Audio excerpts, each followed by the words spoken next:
हैलत हो, वो fundamental rights हो, ये अलग बात है। इस मुल्क के अंदर सेपरेशन ऑफ पावर का कंसेप्ट तो खत्म हो गया। Now judiciary can not. भाई ने और हमारे आईएसएफ के बच्चों ने माशाल्लाह ये बहुत खूबसूरत महफिल सजाई है।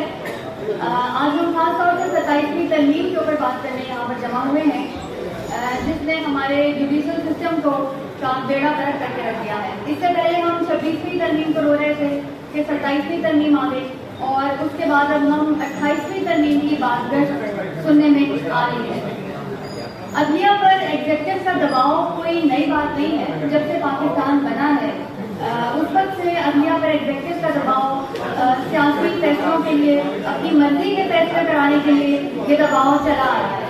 अगर हम पीछे जाएं तो 1979 में जुल्फिकार अली भुट्टो की फांसी के फैसले को देखें, जो कि 44 साल के बाद सुप्रीम कोर्ट ने खुद अपने उस फैसले को गैर आईनी करार दिया, नाकाफी शवाहिद की बुनियाद पर। मगर 44 साल के बाद सुप्रीम कोर्ट का अपने ही फैसले को निगेट कर देना ये बताता है कि उस वक्त का वो फैसला एग्जीक्यूटिव के ताबे हुआ था।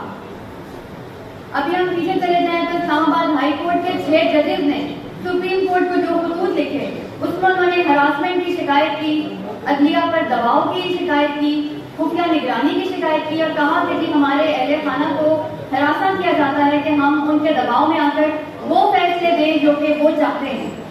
इसके बाद आते हैं जस्टिस बाबर सत्तार और जस्टिस सरदार एजाज खान के खतूत के ऊपर, जिन्होंने chief justice Islamabad high court को खतूत लिखे और उन्होंने भी सेम रिजर्वेशन का इजहार किया। अक्टूबर 2024 में जस्टिस मंसूर अली शाह और जस्टिस मुनीब अख्तर ने सुप्रीम जुडिशल काउंसिल को खत लिखा, जिसमें उसकी आईनी हैसियत पर सवाल किया और कहा कि national judicial policy making committee पर अदालती मामलात में मदाखलत का इल्जाम लगाया।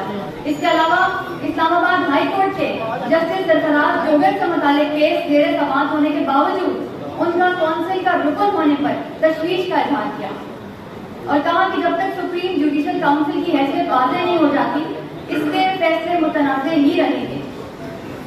इसके अलावा आप देखें कि हमारी अभी जो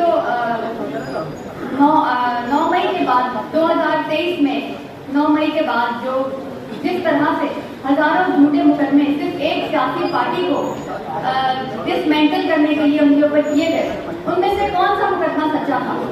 जो पाकिस्तान तहरीक इंसाफ का नुमाइंदा होने की हैसियत से नहीं, एक आम सिटीजन ऑफ पाकिस्तान होने की हैसियत से मैं ये बात कर रही हूँ कि इमरान खान से लेकर उसके तमाम पार्टी लीडरान, तमाम कारकुनान, तमाम वर्कर्स के ऊपर जो हजारों की तादाद में झूठे मुकदमे किए गए, उनमें से कौन सा मुकदमा सच्चा था? वो तमाम मुकदमा जो थे वो एग्जीक्यूटिव के प्रेशर में आके किए गए।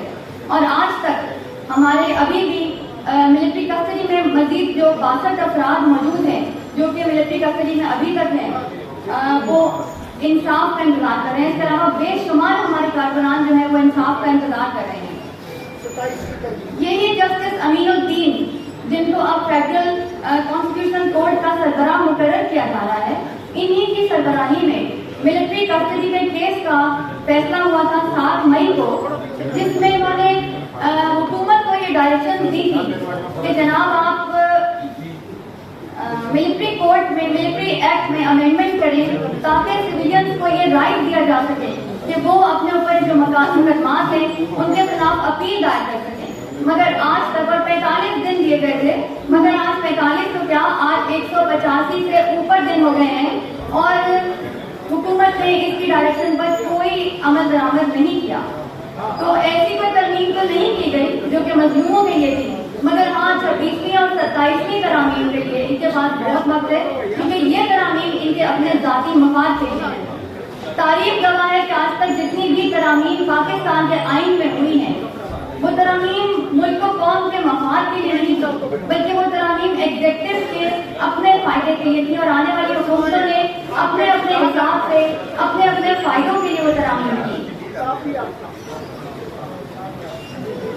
आर्टिकल 19A में राइट टू इंफॉर्मेशन के तहत अवाम को ये जानने का पूरा हक है कि चीफ जस्टिस ने सीनियर जजेस को क्यों डिविजनल बेंचेस से अलग रखा, क्यों ज्यादातर केसेस ट्रांसफर और एडिशनल जजेस को दिए जा रहे हैं, क्यों हाईएस्ट कोर्ट्स में जुडिशियल अपॉइंटमेंट की गई, क्यों सीनियर जजेस को सुप्रीम कोर्ट और सेम हाई कोर्ट की कॉन्स्टिट्यूशनल बेंचेस के लिए नॉमिनेट नहीं किया गया, क्यों कुछ जजेस को कमीशन से साइडलाइन कर दिया गया, क्यों बाद जजेस को गैर फाल बनाने के लिए उनके डॉकेट से छीन लिए गए, और क्यों 50 से ज्यादा जजेस को मशकूक तरीके से तैनात किया गया, जिसमें सीनियरिटी को नहीं देखा गया, मेरिट को नहीं देखा गया और ट्रांसपेरेंसी को भी नजरअंदाज कर दिया गया। ये जो 3 बेसिक रूल्स हैं, सीनियरिटी, मेरिट और ट्रांसपेरेंसी, ये कहाँ चले गए? इनको नजरअंदाज क्यों किया गया? क्यों जजेस के बैरूने मुल्क सफर पर पाबंदी लगाकर एनओसी लाजमी करार दे दिया गया और इस तरह उनको इनडायरेक्टली एग्जिट कंट्रोल लिस्ट में डाल दिया गया? ये तमाम सवालात आवाम के जहनों में हैं, जिनका जवाब आवाम मांगती है।